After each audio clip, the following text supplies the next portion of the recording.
박수! 학생의 연설을 박수로 맞이하겠습니다.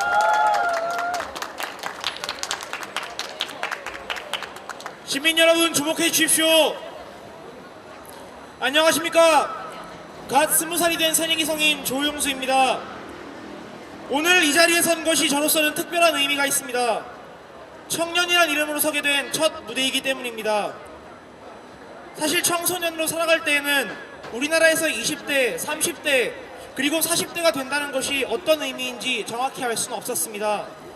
하지만 비로소 청년이 된 지금 저는 이 숭고한 나라, 그리고 우리 함께 만들어가야 할 청년 중심 사회의 미래에 대한 고민이 갈수록 깊어갑니다.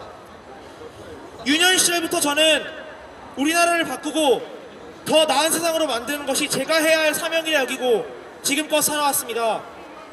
언제부터인가 정치를 해야겠다고 말을 꺼내기 시작했습니다. 어떤 정치냐? 누군가가 물을 때면 청년이 곧 메시지인 정치를, 청년이 나서서 각자의 어려움을 풀 수 있도록 도와주는 정치를 답했습니다. 어느 대학 나왔어라는 말로 자괴감에 빠지는 대학생이 없게 되는 미래를, 직장에서의 고난과 저임금으로 시달리는 삶을 살면서도 자식 앞에 미안해하는 가장들이 없는 미래를, 아기 키우기 힘들어 자식을 갖지 않겠다는 신혼부부가 적은 미래를, 내 자식에겐 이런 삶을 물려주고 싶지 않다는 힘든 어머니들이 없는 미래를, 밀린 봉급조차 받지 못하고 오갈 데 없이 고달픈 비정규직이 없는 미래를, 그리고 각자의 낭만이 아닌 하나의 목표만을 놓고 힘겹게 싸워야 하는 청년들이 없는 미래를 제가 상상했고 여러분과 함께 방법을 찾고 싶었습니다. 저희 어머니가 종종 말씀하시길 80년대, 90년대의 대한민국은 노력하면 해낼 수 있었던 사회였다고 말하십니다. 민주화라는 역사를 이뤄냈고 경제호황이라는 단군 이래의 최대의 부유도 누렸습니다.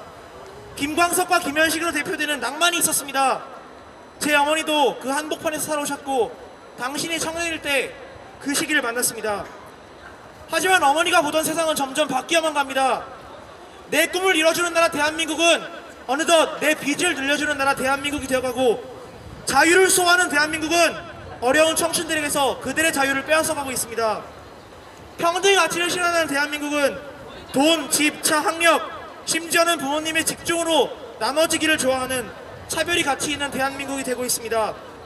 갓 대학을 졸업한 한 청년이 품었던 벤처기업 설립의 꿈은 온데간데 없고, 음악에 미친 한 청년이 품었던 자신의 재능을 그대로 발휘하는 무대는 적고, 가난한 환경을 딛고 서울의 명문대학에 진학한 한 청년은 길이 보이지 않는다고 합니다. 이 모든 것이 2016년의 청년입니다.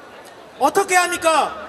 청년은 무엇을 할 수 있습니까? 그리고 이 나라는 대체 우리에게 무엇을 해줄 수 있습니까? 여러분, 제가 정의하는 청년이란 이 사회의 자명종과도 같은 존재입니다. 청년은 이 사회의 기름 묻은 장작과도 같아야 합니다. 사회가 잠들어 있을 때, 사회가 지쳐 앞으로 나가지 못할 때 대신 큰 소리로 외쳐 깨워주고, 대신 불씨를 붙이면 타오를 수 있게 해줘야 합니다. 그렇게 함께 당신과, 그리고 언제나 한 걸음씩 우리들만의 메시지를 이 사회에 보내야 합니다. 각자가 원하는 세상이 무엇인지 자꾸 말해보아야 하지 않겠습니까? 물론 여느 때와 같이 이 청년이 미래라고 주장하는 아시아의 어느 한 국가는 청년의 목소리에 귀 기울이지 않을 것입니다. 하지만 아시아의 그 어느 국가는 자랑스러운 5천년의 역사를 갖고 있습니다. 그리고 이 역사의 중요한 장면에는 우리 청년들이 있었습니다. 하나로 부족했다면 둘이 있었고, 둘이 부족했다면 여럿이 있었습니다. 하지만 이 시대에 그칠 줄 모르는 휘청거림에 지금은 그 청년들이 제대로 서 있기도 힘듭니다. 그런데도 더 참아야 하는 것입니까? 시대적 요구가 우리 청년에게 희생을 강조하지만 길을 보여줄 수 없는 상황이라면 우리 청년이 직접 길을 만들어야 합니다. 내가 아니더라도 내 후세는 지옥에 하고 싶지 않다면 정의로운 대한민국, 그리고 청년의 목소리가 사회를 좌우하는 방향키로 작용하는 대한민국에 살고 싶다면 우리 청년 먼저 단결하여 바꿔야 합니다. 여러분, 청년이라서 슬픈 나라가 되어가고 있지만 청년이라서 할 수 있는 것이 더 많은 나라일 수도 있습니다. 정치가 하지 못한다면, 경제가 망가진 것이라면 우리 청년이 나서서 정치를 말하고 경제를 말하면 됩니다. 문화가 부족해서 삶이 답답하다면, 교육 때문에 어린아이가 싫은 것이라면 우리 청년이 나서서 문화를 말하고 교육을 말하면 됩니다. 말만 해서 안 된다 생각하시면 행동도 하십시다. 투표장에 가서 투표하고 내가 찍은 사람 잘하는지 못하는지 관심 좀 가지고 보여줍시다. 내 임금이 어떤지, 덜 받은 것은 아닌지, 내가 다니는 회사가 만족스러운지 수시로 스스로 물어봅시다.